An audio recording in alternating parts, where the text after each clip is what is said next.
Student, তোমরা যারা ক্যালকাটা ইউনিভার্সিটির আন্ডারে থার্ড সেমিস্টারের ছাত্রছাত্রী আছো এবং তোমাদের এডুকেশন অর্থাৎ শিক্ষাবিজ্ঞান সাবজেক্টটা মাইনর পেপার হিসাবে আছে, তোমাদের জন্য আজকের ক্লাসটা খুবই গুরুত্বপূর্ণ।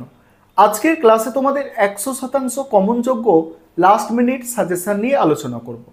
তোমরা যারা অনার্সের স্টুডেন্ট আছো, এটা তোমাদের মাইনর 2 পেপার, এবং তোমরা যারা জেনারেল অর্থাৎ এমডিসি কোর্সের স্টুডেন্ট আছো, এটা তোমাদের মাইনর 1 পেপার।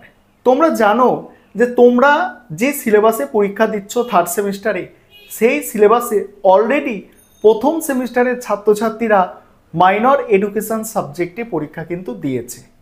সেক্ষেত্রে তোমাদের মাথায় একটা প্রশ্ন যে আমরা কি প্রথম সেমিস্টারে যে প্রশ্নগুলো পরীক্ষায় এসে গিয়েছে সেগুলো করব, নাকি আমরা কি করব? আজকের ক্লাসে তোমরা সম্পূর্ণ প্রশ্নের উত্তর পাবে এবং তোমাদের সাজেশন অধ্যায় ভিত্তিক করা হয়েছে যাতে তোমাদের সুবিধা হয়। তোমাদের টোটাল 3টে অধ্যায় আছে এবং সেই 3টে অধ্যায় থেকে 10 নম্বর এবং 5 নম্বরের জন্য কোন প্রশ্নগুলো গুরুত্বপূর্ণ আজকে বলে দেব।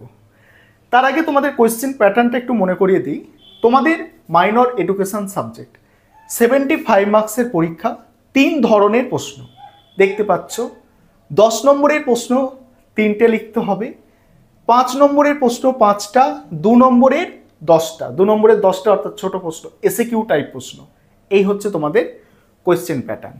এবারে প্রথম অধ্যায় থেকে কোন প্রশ্নগুলো তোমরা করবে ভালো করে মনোযোগ সহকারে শোনো। দেখো, প্রথম অধ্যায় থেকে তোমাদের জন্য মোস্ট ইম্পর্টেন্ট প্রশ্ন সংকীর্ণ ও ব্যাপক অর্থে শিক্ষার সংজ্ঞা, বৈশিষ্ট্য এবং তার পার্থক্য। দেখো, যদি সংজ্ঞা বৈশিষ্ট্য করো, পার্থক্য নিজেরাই লিখতে পারবে। প্রথম অধ্যায় থেকে কি বললাম? সংকীর্ণ ও ব্যাপক অর্থের শিক্ষার সংজ্ঞা, বৈশিষ্ট্য, পার্থক্য, এই প্রশ্নটা তোমাদের করতে হবে।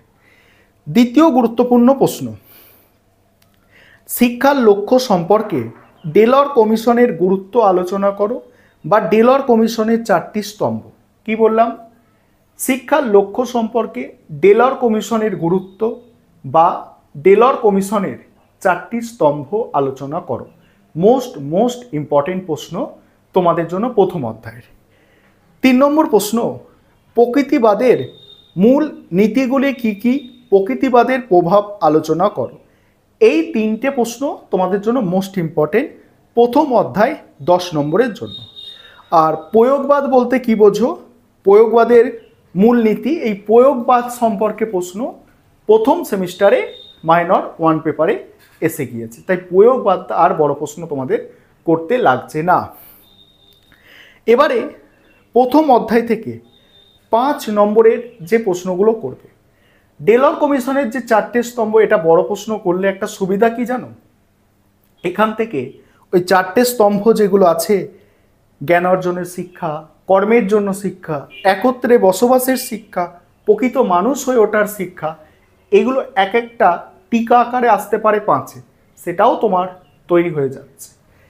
এবারে যেগুলো 5 নম্বরের করতে হবে প্রথম অধ্যায় থেকে, শিক্ষার ব্যক্তিতান্ত্রিক লক্ষ্য আলোচনা করো, শিক্ষার সমাজতান্ত্রিক লক্ষ্য আলোচনা করো, শিক্ষায় প্রয়োগবাদের প্রভাব, বৌদ্ধ দর্শনের মূল নীতিগুলি লেখো, আর হচ্ছে পতঞ্জলির যোগ দর্শনের মূল নীতি উল্লেখ করো। ইম্পর্টেন্ট কোনগুলো? শিক্ষার ব্যক্তিতান্ত্রিক লক্ষ্য আর বৌদ্ধ দর্শনের মূল নীতি, এই দুটো মোস্ট ইম্পর্টেন্ট। আর ডেলর কমিশনের স্তম্ভগুলো তো আছেই। এটা গেল প্রথম অধ্যায়। এবার দ্বিতীয় অধ্যায় থেকে কোনগুলো করবে? দ্বিতীয় অধ্যায় থেকে 10 নম্বরের প্রশ্ন ভালো করে শুনবে। প্রথম প্রশ্ন, সহ পাঠক্রমিক কার্যাবলীর সংজ্ঞা দাও, বিভিন্ন ধরনের সহ পাঠক্রমিক কার্যাবলীর সম্বন্ধে সংক্ষেপে আলোচনা করো। 2 নম্বর প্রশ্ন, তাহলে প্রথম প্রশ্ন কি বললাম? সহ পাঠক্রমিক কার্যাবলীর সংজ্ঞা আর বিভিন্ন ধরনের সহ পাঠক্রমিক কার্যাবলীর সম্পর্কে আলোচনা করো। এটা দ্বিতীয় অধ্যায় থেকে মোস্ট ইম্পর্টেন্ট। এবার 2 নম্বর প্রশ্ন, একজন আদর্শ শিক্ষকের গুণাবলী আলোচনা করো। একজন আদর্শ শিক্ষকের গুণাবলী আলোচনা করো, মোস্ট ইম্পর্টেন্ট 2 নম্বর অধ্যায় থেকে। 3 নম্বর প্রশ্ন, পাঠ্যক্রম বলতে কি বোঝো? একটি আদর্শ পাঠ্যক্রম গঠনের মূল নীতি বা বৈশিষ্ট্য আলোচনা করো। এই 3টে প্রশ্ন 2 নম্বর অধ্যায় থেকে। এছাড়া আমি যে প্রশ্ন রেখেছি 2 নম্বর অধ্যায় থেকে তোমরা দেখে যেতে পারো, শিক্ষার ওপরে বংশগতি ও পরিবেশের প্রভাব, আরেকটা হচ্ছে প্রথাগত ও প্রথা বহির্ভূত শিক্ষার মধ্যে তুলনা। এটা কম গুরুত্বপূর্ণ। এবারে এই যে 2 নম্বর অধ্যায়, এখান থেকে 5 নম্বরের যে প্রশ্নগুলো তোমরা দেখবে, পাঠ্যক্রমের আধুনিক ধারণা সম্পর্কে আলোচনা করো, এটা 5 নম্বরের দেখতে হবে। দ্বিতীয় প্রশ্ন, একজন শিক্ষকের দায়িত্ব ও কর্তব্য লেখো, এটা 5 নম্বরের দেখবে 2 নম্বর অধ্যায় থেকে। প্রথাগত প্রথা বর্জিত শিক্ষার মধ্যে তুলনা, এটা মাইনর পেপারে এসে গিয়েছে, তাই এটা 5-এ দেখার আর দরকার নেই। তারপরে দেখবে সহপাঠক্রমিক কার্যাবলীর শিক্ষাগত গুরুত্ব আর হচ্ছে প্রথাগত শিক্ষার বৈশিষ্ট্য। এটা গেল 2 নম্বর অধ্যায়। এবার 3 নম্বর অধ্যায়, শেষ অধ্যায়। শেষ অধ্যায় থেকে শিশুকেন্দ্রিক শিক্ষা বলতে কি বোঝো, শিশুকেন্দ্রিক শিক্ষায় শিশুকেন্দ্রিকতার তাৎপর্য, এই প্রশ্নটা মাইনর প্রথম সেমিস্টারে এসে গিয়েছে। তোমাদের 10 নম্বরের জন্য এটা দেখার দরকার নেই। এখান থেকে তোমরা দেখবে কিন্ডারগার্টেন ও মন্তেশ্বরী শিক্ষা পদ্ধতির পার্থক্য, এটা দেখবে, এবং প্রকল্প পদ্ধতি কি, এই পদ্ধতির বিভিন্ন স্তরগুলি আলোচনা করো, শিক্ষাক্ষেত্রে এই পদ্ধতির গুরুত্ব। এই দুটো প্রশ্ন এখান থেকে তোমরা 10 নম্বরে দেখবে। এবারে 3 নম্বর অধ্যায় থেকে 5 নম্বরের প্রশ্নগুলো শুনে নাও।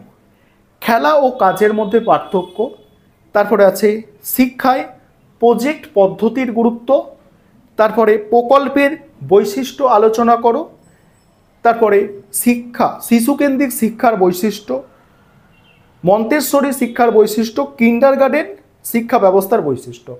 এগুলো তোমরা শেষ অধ্যায় অর্থাৎ 3 নম্বর অধ্যায় থেকে 5 নম্বরের জন্য তৈরি করবে। এই ছিল তোমাদের সম্পূর্ণ সাজেশান। এগুলো তোমরা তৈরি করো, তোমরা সমস্ত প্রশ্নই কমন পেয়ে যাবে।